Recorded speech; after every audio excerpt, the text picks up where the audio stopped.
Hello and welcome to It's Tomorrow News, and this is Hena Talati. A magnitude 6 earthquake jolted Luxian County of Luzhou City, southwest of China's Sichuan province at 4:33 a.m. local time, causing casualties and collapse of some houses. The death toll from the earthquake has climbed to 3 according to the Luzhou municipal government. Tremors have been felt in Chengdu city and Chongqing municipality.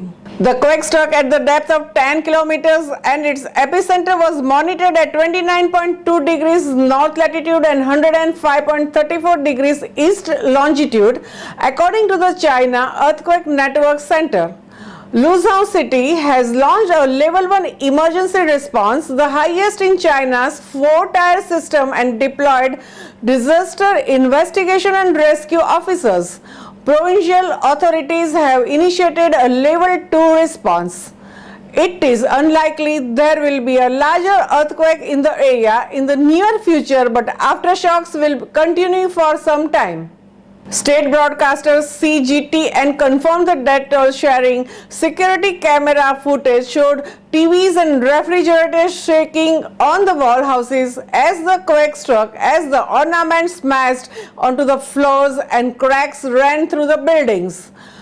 Bricks were strewn across the roads and the trees felled in some areas as firefighters clawed through the rubble of the collapsed houses, the images showed.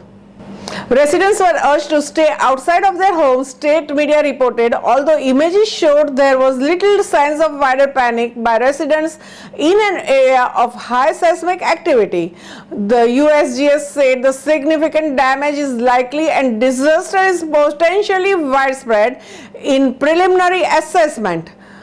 The Sichuan government said that multiple power lines had been disrupted and 62,000 households were hit by the power cuts after the earthquake. A powerful 7.9 magnitude earthquake in Sichuan provinces in 2008 left 87,000 people dead or missing. Among them were thousands of the children killed when poorly constructed school buildings collapsed. Thousands of the rescuers are involved in the emergency response and nearly 7,000 people have been evacuated.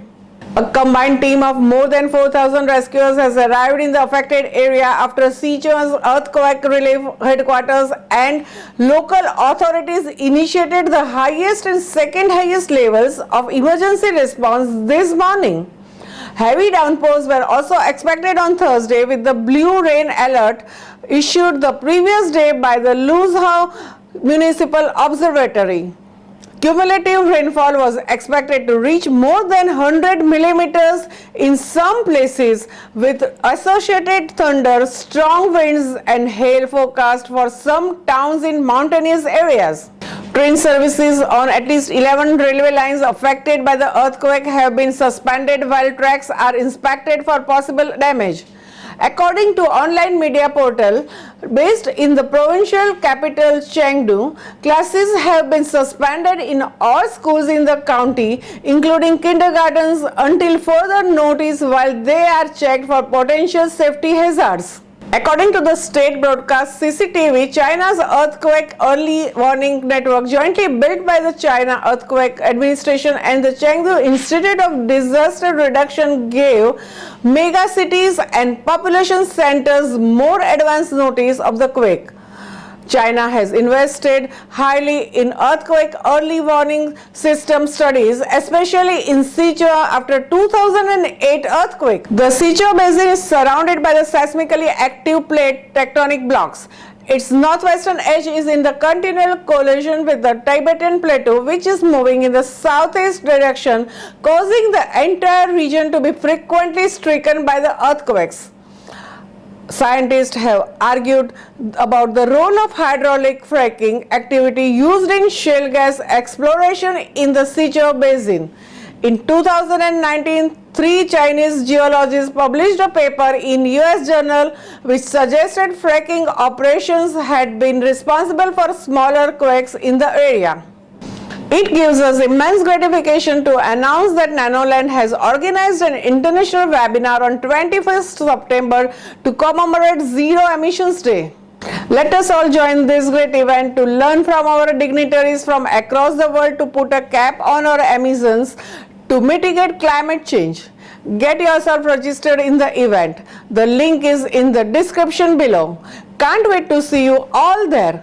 That's all for now. For more news updates, stay tuned with us. It's Tomorrow News Hena Talati. For more weather updates like this, and please subscribe our channel.